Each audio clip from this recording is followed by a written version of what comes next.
Hey again, everyone. It's Tyler Cavalli and Jacob Roth along with you as we are in eastern Nebraska in North Bend, as we're here at North Bend Locker, part of KRVN Sizzling Across Nebraska, the Red Meat Road Trip. All right, this is, I think, our furthest east location that we have been. In particular, a meat locker, that is for sure. We are in downtown North Bend here at this point. This has been a locker that we understand is been around for quite some time, but it's under some new ownership, and we'll learn more about that in a little bit. No, excited to kind of learn more. Again, a lot of these lockers we go to when they're in the heart of downtown, because that's where they just all used to be. Yeah. Just excited to kind of see more, because they used to be in the middle of town everywhere, and just what it kind of looks like, what the current situation is. Obviously, the beef prices are kind of a big thing that a lot of producers have talked about, a lot of lockers have talked about. So just excited to see kind of how that fits in, especially here in the heart of North Bend. All right, so let's learn more here about North Bend Locker, again, part of KRVN Sizzling Across Nebraska. Again, thanks to our great sponsors in the Dawson County Cattlemen, Cross Diamond Cattle, Cross Diamond Meats in Bertrand, the Nebraska Cattlemen, and of course the Nebraska Beef Council for putting on the Nebraska Beef Passport Program. Let's go inside and learn more. All right, again, we are here at North Bend Locker in North Bend, Nebraska. As we're continuing KRVN Sizzling Across Nebraska, Red Meat Road Trip. We're talking with Stuart Hercock, who is the owner here of North Bend Locker. And Stuart, let's talk about this facility and really how things got started for you. This was kind of a story that you took advantage of in a time that many people were trying to figure just life out. Yeah, I'd agree. At the craziness of COVID, we like to say. So yes, I took over this facility in May of 2020. I took it over from Bob and Mary Shanahan. They were operators here for the last 39 years. So they were looking to retire, and I saw the opportunity to step in and take over the good thing that they had going. And how did you get, the idea of becoming someone to get into a meat locker? I guess I never really imagined myself running one. I guess it was kind of just the way we grew up, and it was a way of life that we kind of just, it was what we did. We grew up on the farm, and every year we had to eat. So every year we had to put something in the freezer, and that's just, it was a family function. We all got together, and we all filled each other's freezers. You mentioned taking this over around 2020, and we're now here 5 years later. How have things kind of evolved for you and for North Bend Locker? It definitely has evolved. We definitely got in on the craziness of it all. The beef market was about the cheapest we've seen it, and the cattle guys were really hurting at that times, but it kept us guys busy. There was a lot of incentive to haul to a small local processor like us, and then spend the extra little bit of time to then get it, directed locally, as well as, to your neighbor as such. Now we're seeing the beef prices have definitely, are hitting new highs every week.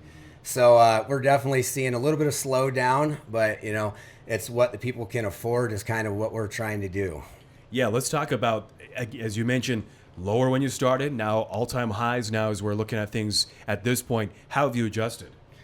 It's definitely looking at different avenues. It's trying to cater more towards the customer and trying to be, what we plan to be as custom exempt processors. We are custom cut. So, we try to make sure that every year that you're coming back and getting a quarter of beef or a half of beef, that you're eating that whole animal as best as possible and what fits your cooking styles and eating styles.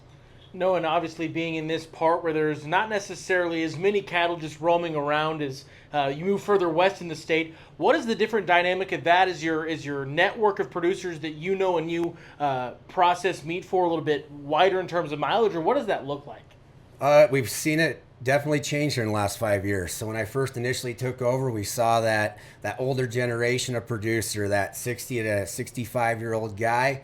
He was the guy raising 20 to 100 head of cows at home, maybe had a full-time job, part-time job in town. And he'd always keep back those 10 to 20 feeders, and he'd feed them out in the lot and feed his neighbor, feed the family, and, really try to sell it locally. And, unfortunately, in the last year, I can say that we have really lost those guys. They've gotten out in a hurry, and they've taken the check, I guess you could say. But it's well deserved. They had a lot of hard years of just trying to scrounge by. So I can't blame them. And we're trying. I guess we're kind of seeing now more of in our area, we're seeing more of the small acreage type of folk that are now moving in. They're buying these 3 to 5 acre parcels. and they do want to feed themselves as well as their neighbors. So we're seeing them now sourcing livestock, whether that's lambs, different breeds of cattle as well as different breeds of pigs. We have in the past couple of years started doing more of the miniature cattle, the miniature Herefords, the Dexter Gabriels, the Aberdeen Angus, as well as doing a lot of the Cooney pigs that are very low maintenance, low exposure to the land. Doesn't take a lot of land to make an animal that size, but it's still feeding enough for that family and maybe their neighbor as well. How does that kind of differ? Obviously, is it's still a hook that you've got to hang, it's still taking up space. What's the difference been like that as you kind of continue to adapt as the producers around you have? It's definitely hard to manage the books and manage the schedule when every week you book the same number of animals and you kind of expect the same number of pounds, kind of what we see with conventional beef, and then there's weeks in there where we got 400 and 500 pound hanging carcasses of beef and 90 to 80 pound carcasses of hogs. So there's definitely weeks where now we kind of understand what producers are bringing what, and so we can kind of adjust our schedule for it.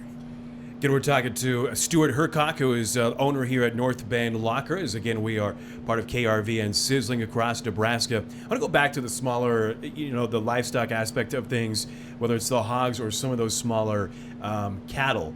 In terms of hanging, what is that process like? Are you still doing 30 days, 60 days, 90 days? What does that process work for you? Yep. I mean, it's actually very surprising to see these critters. I mean, they look like conventional beef on the hook, but just in the kind of a miniature size.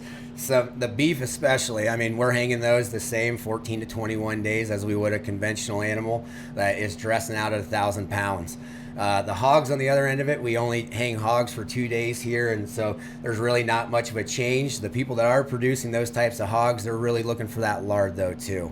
We've really seen a consumer push lately more towards that animal fats, as the lard and tallow. People are kind of going back to the old school kind of cooking. As I like to say, that the old is the new. That what used to be a necessity for our grandparents is now a trendy, hot topic. So. No, for sure. And kind of focusing in on the beef side as we're on the beef passport, what are some of the differences? Obviously, as you've been at a couple different places that you've talked about as you were learning how to process beef and all that. What are some things you've had to learn as you've taken over as the owner-operator side, as just the processing side? The owner-operator side is definitely a lot of customer service that you deal with all walks of life and day to day, and you are the middleman between that farmer and then that consumer of that beef. The producers, they are raising cattle. They are farmers. They are producers of what we enjoy, the protein, but the consumer has the disconnect. They do not quite understand what all goes into that animal to then get it to that finished product on their plate. So it's really just a lot of educating the consumer about the process and the procedures and what to expect when they are getting a half quarter or a whole beef. And so just trying to play the middleman between the producer and the consumer, making sure everyone's happy in the transaction. No, and if someone is in the area, or maybe they're not in the area, but they want to make the trip out, are you able to get, do you have producers that you kind of, there's a list of roughly how many quarters or halves I've got, and are you able to connect individuals with producers? We do have a list of producers that we source from that are local producers that would like to keep it and sell it locally that we can always source from. I can connect you with that producer and make it a seamless transaction. Talk about, in terms of where you're at now, average. We don't need a number in terms of every day, but what you're looking at in terms of bringing in head in terms of processing. Every week we're trying to do about 10 to 12 beef, as well as, whenever we can get hogs in, we are trying to get 10 to 12 hogs. The hog market in the last couple of years, we've really seen the small hog producer go away. And with the prices that we see now for fat hogs, it's pretty justifiable for no one to be raising them, unfortunately. And another thing that is, we've kind of gone to a lot of different processors and seen a lot of things. You've only been open for a couple of years, or at least your ownership of it, but you got quite a few Nebraska Associate of Meat Processor medals on the wall. Talk a little bit about that, and we were kind of pointed in the direction of your beef bacon, if you want to touch on that as well. Yeah, so yep, every year we try to compete as much as we can with the time allotted in our Nebraska Association of Meat Processors annual convention, and it's always a good time to compete against our local processors. We're all good buddies within the industry. You know, it's a friendly competition, and yes, we have been very fortunate to bring home some trophies. Our meat snatch stick. That's our number one. That's taken first place 3 of the last 5 years, so that's probably our number one. But yes, in our beef bacon, that was a big push by my beef producers when I first took over. They were always shaking their head going, I don't want to support the pork industry. I want to support my own industry of what I raise. And so that was the big push, and now it's probably one of my best sellers. And for folks that might not have heard of beef bacon before, how does it kind of work, and where does it come from? What are you losing if you go to your processor and say, I heard about this beef bacon stuff, what are you giving up in terms of cuts?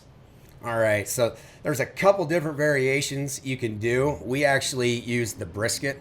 So a lot of people in the past couple of years, if they don't have a smoker, if they don't aren't big into spending 10 to 12 hours cooking a piece of meat, then they're looking for other alternatives other than sending it to burger.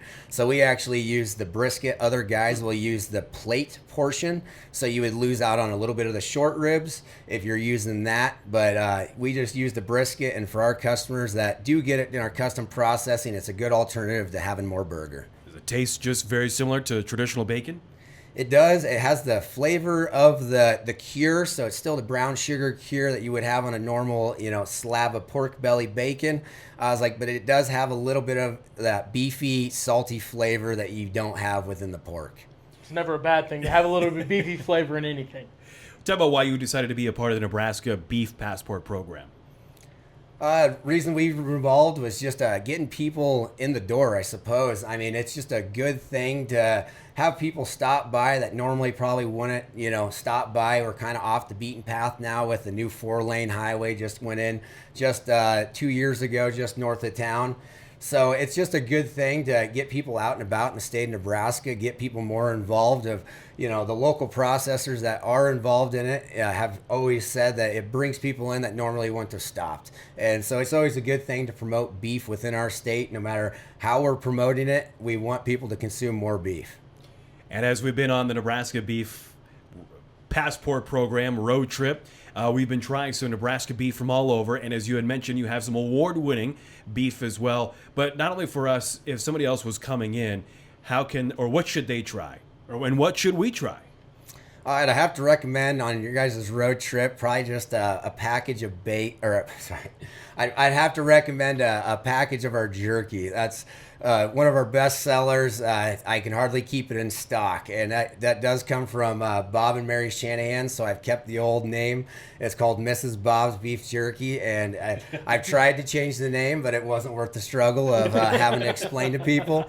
So it will stay Mrs. Bob's Beef Jerky forever, and it's just a very good salt, pepper, garlic, just very original type of jerky.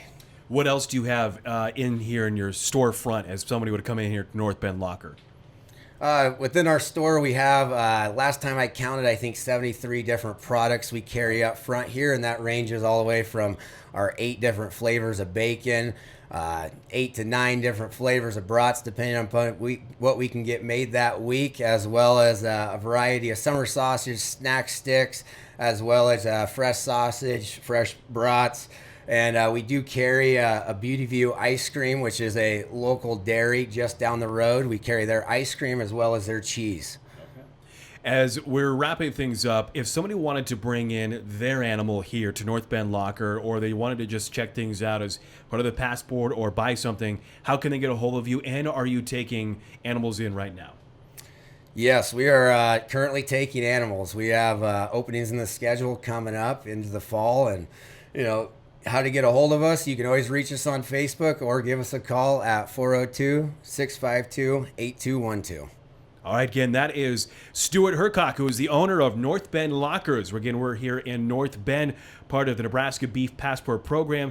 Come in here, check things out, get all the great samples of things, and maybe, again, drop in your animal off here at some point in the future. Again, we're here in North Bend Locker, part of KRVN Sizzling across Nebraska. All right, welcome back to downtown North Bend, as we're here at North Bend Locker. Tyler Cavalli, Jacob Roth with you, thanks to Stuart Hercock, who joined us, who is a former Central Nebraska native, but here in eastern Nebraska now, and a really neat facility.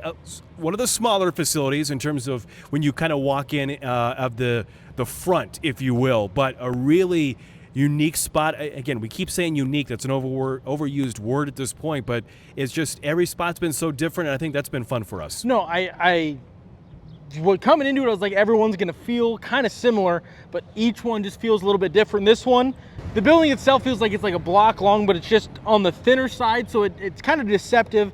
Up front, you feel like it's really kind of cramped, and then you see how far it expands into the back.